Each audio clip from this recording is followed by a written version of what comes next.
Salut à tous, bienvenue sur Skolvap. Aujourd'hui, présentation d'une box bottom feeder Mecha qui m'a été envoyée par Jean-François Lamendola, que je remercie. Donc, c'est le créateur de cette box et aussi le fondateur de chez Swiss Die. Donc, pour ceux qui ne connaissent pas Swiss Die et Rootsbox, en fait, vous allez recevoir votre box à assembler soi-même. Alors, franchement, pas de panique, c'est très simple. Je vais vous montrer tout ça en vidéo et en image. Par contre, je voulais vous expliquer pourquoi Jean-François a fait ce choix de nous envoyer cette box à monter soi-même. Ben, tout simplement, il ne faut pas se cacher, ça réduit les prix de revente. Imaginez-vous bien que si il devait les assembler toutes une par une, le prix augmenterait. Allez-y voir sur internet le prix d'une box en polyamide et en alumine. Vous allez voir qu'il y aura entre 40 et 50 euros de différence entre Rootsbox et les concurrents. Donc personnellement, je trouve ça pas négligeable du tout et j'adhère à 100%.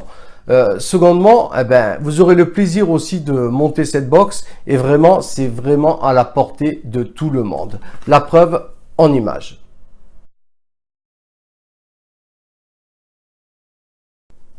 Votre Rootsbox vous sera livré dans une boîte en carton comme ceci. En façade sera mentionné Rootsbox. Sera coché aussi le choix que vous aurez fait sur le site internet www.swissdie.com, donc le choix du matériau de votre box, le mien en alumine pour un prix de 84 euros ou en polyamide pour un prix de 79 euros. Vous aurez aussi le choix de la couleur, noir, blanc, rouge, vert ou bleu comme la mienne et même le choix des lamelles de connexion ou en cuivre ou en argent. Rien de plus au niveau de la boîte. À l'intérieur, on va retrouver donc un schéma à suivre donc pour assembler votre box. On reviendra un peu plus tard là-dessus. La Rootsbox, donc la mienne en alumine. La porte, c'est du verre acrylique coulé. Franchement, c'est du beau boulot. Avec un sachet d'accessoires, une pochette pour transporter votre Rootsbox et une lamelle en cuivre, la mienne. La vôtre sera plate, bien sûr, à plier vous-même. Vous, vous doutez bien que je l'ai déjà plié pour essayer ma Rootsbox. À l'intérieur de la Rootsbox, on va retrouver une bottle qualité silicone alimentaire, donc avec un pas de vis, une durite à couper aussi. Je reviendrai là-dessus aussi un peu plus tard. J'ai pas eu de fuite au niveau de cette bottle. C'est une très bonne bottle. Un sachet d'accessoires, donc qui va contenir un pin 510 bottom feeder qui n'est pas sur ressort mais reste réglable grâce à cette vis. Donc quand on va la serrer, le pin 510 va monter et quand on va la desserrer, le pin 510 va descendre. Donc je répète, il n'est pas sur ressort mais reste réglable grâce à cette vis. On va retrouver la deuxième partie de la connexion, donc qui se met ici en haut pour le pôle négatif de votre accu. Un switch donc pour faire fire. Cette pièce là en fait va vous permettre de transporter votre box dans la poche qui va servir à bloquer le switch. Je vous montrerai ça aussi.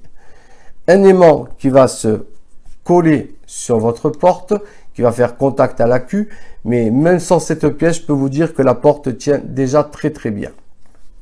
Et une rondelle qui va se positionner sur le dessus de la box à l'extérieur pour assembler votre pin 510 bottom feeder. Voilà au niveau du packaging.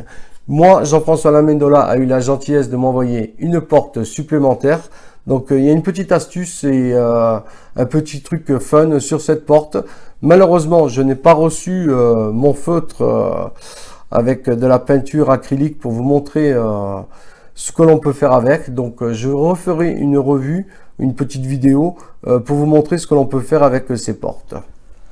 Alors vous vous doutez bien que qui dit box à monter soi-même, il vous faut quelques outils. Donc les outils qu'il vous faut à portée de main pour monter votre Rootsbox V3, il n'y a rien de particulier. Je pense que tout le monde a ça dans sa caisse à outils ou chez le voisin au pire.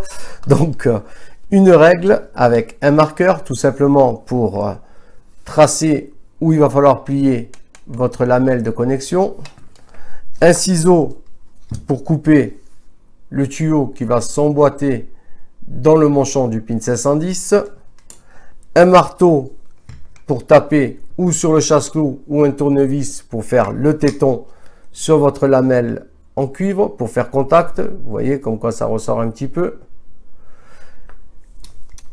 Une clé de 13 plate ou une pince à bec plat fera l'affaire aussi pour serrer votre écrou du pin 710. Voilà au niveau des outils qu'il vous faut pour monter votre Rootsbox V3. Alors regardons ensemble le schéma pour monter notre Rootsbox V3.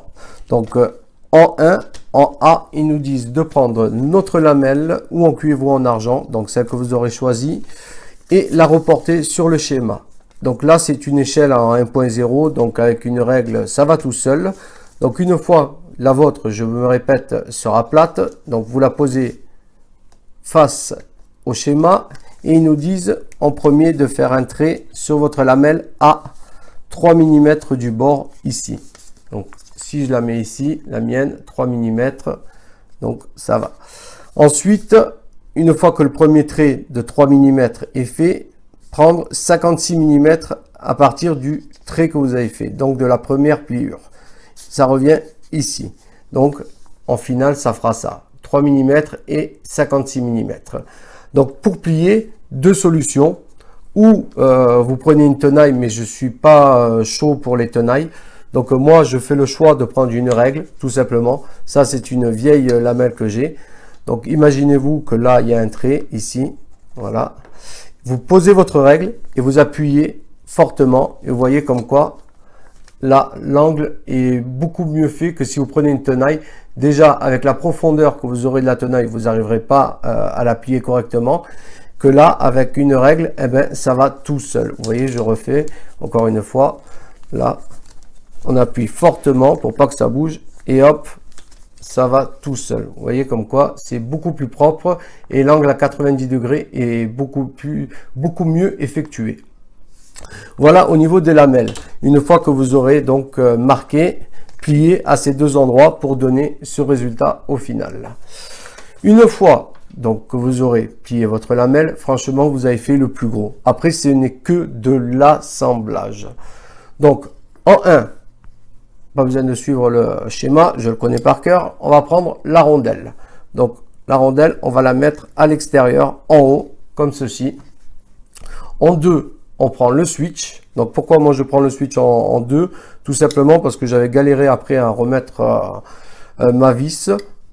En 3, positionner le pin 510 à l'intérieur. Donc vous voyez, hop, tout plat, il n'y a rien qui dépasse. Franchement, c'est du beau boulot. En 4, prendre la lamelle en cuivre avec le petit téton que vous aurez fait au préalable sur vos deux lamelles de connexion. Donc pour faire ce petit téton qui ressort là, rien de plus simple aussi, hein. Vous prenez votre tournevis cruciforme, prenez votre lamelle, donc, et vous prenez un tournevis, vous posez votre tournevis où vous avez tracé. Et franchement, ne tapez pas comme un sauvage parce que vous allez passer à travers. Mais juste un petit coup suffit pour faire le téton. Regardez. Voilà. Et hop, vous voyez comme quoi mon téton est effectué. Et voilà. Au moins, le contact sur la queue se fera comme il faut. Voilà au niveau du téton, plus et moins. Donc, on revient à nos moutons. On va prendre notre lamelle qui va accueillir notre pôle négatif de la queue. N'oubliez pas de mettre le téton vers le bas de la box et on va serrer tout ça. Donc pour serrer, comme je vous disais tout à l'heure, c'est où vous prenez une clé de 13 si vous avez, et si vous n'avez pas, eh ben avec une pince plate, tout simplement, ça fera l'affaire aussi. Voilà au niveau du montage. Après, on prend notre lamelle en cuivre que l'on a pliée, on la met en place. Donc pensez bien à la passer derrière la petite languette qui est ici. Et la box est pratiquement assemblée. Donc là, le tuyau, vous doutez bien aussi qu'il était un peu plus long. Moi, je l'ai déjà coupé. Mais avant de couper, il vaut mieux couper plus long que couper trop court. Donc, laissez-vous une marge de sécurité. Comme je vous dis, il vaut mieux recouper à 2 fois que se faire avoir et de changer de tuyau. Car après, c'est galère. Donc moi, j'ai coupé mon tuyau au préalable. qui va rentrer à l'intérieur. Donc là, jusqu'à là, nickel.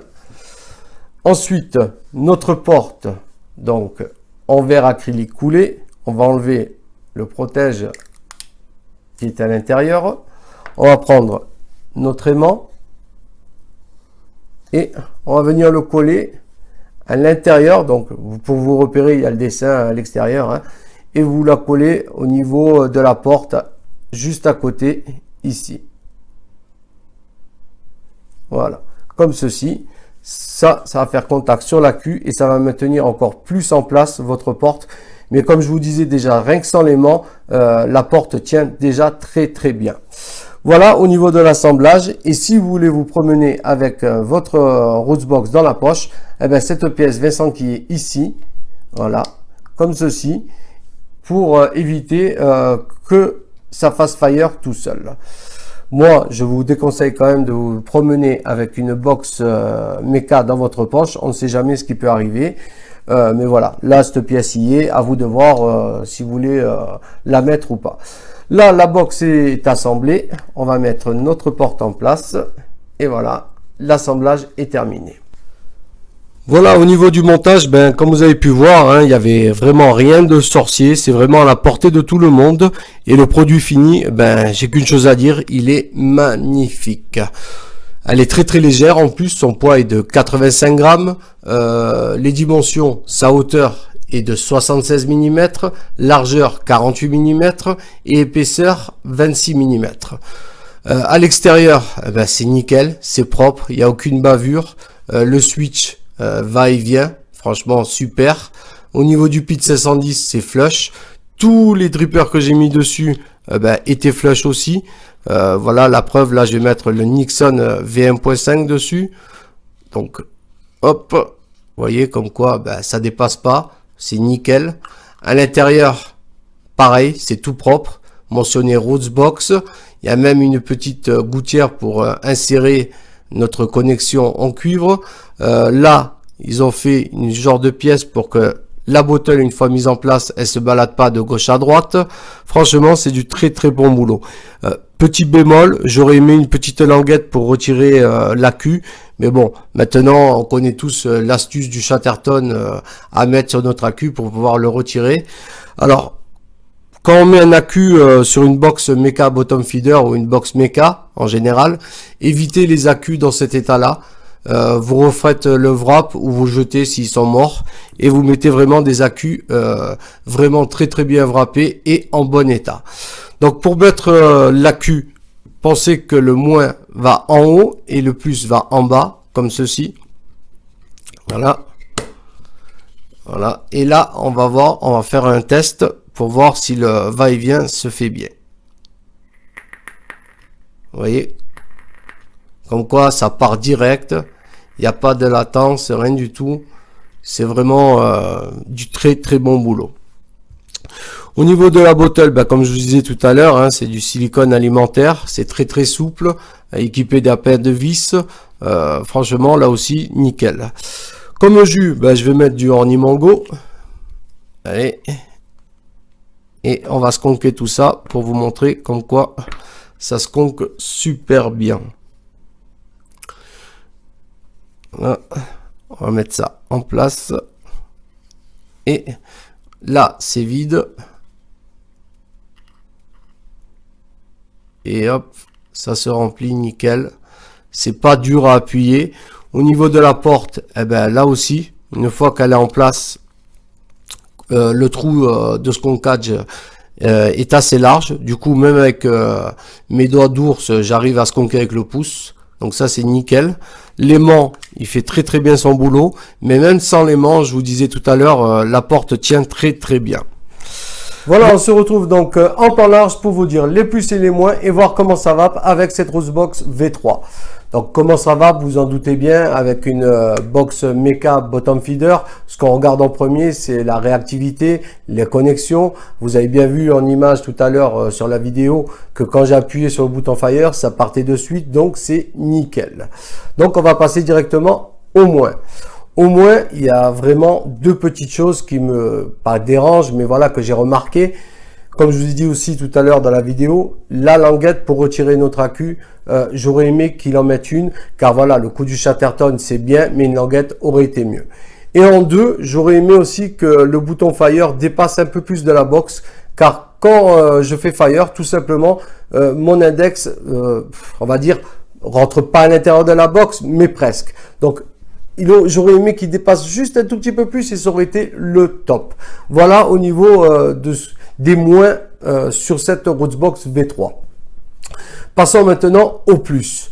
Donc les plus carrément, c'est le prix de cette box. Regardez encore une fois le prix d'une box en alumine ou en polyamide sur internet. Vous allez voir qu'il y aura au moins 50 € de différence entre Rootsbox et les autres.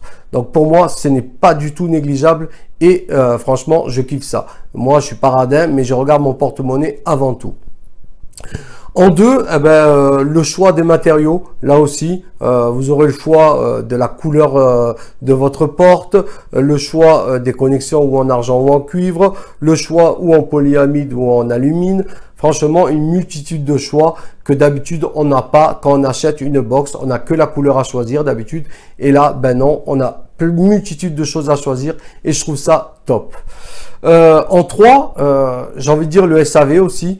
Car voilà, Rootsbox, c'est pas des mecs qui vont vendre des box pour dire tiens j'ai vendu tant de box par mois. Ils s'en foutent de ça, ils suivent vraiment leurs clients et ça c'est plutôt sympa.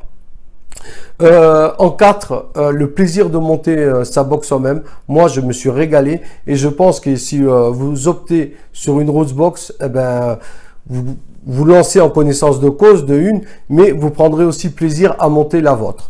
Voilà au niveau des plus et des moins. En conclusion, si vous cherchez une box en polyamide ou en alumine pas trop chère, de bonne qualité, n'hésitez pas, la Rootsbox, franchement, vous apportera satisfaction. C'est entièrement mon cas, en tout cas. Voilà, je pense avoir fait le tour de cette Rootsbox. Je tenais encore une fois à remercier Jean-François Lamendola pour cette box afin que je vous la présente. Si cette vidéo vous a plu, n'hésitez pas à vous abonner, comme d'hab, liker et partager. Je vous dis vive la vape libre et puis tchuss.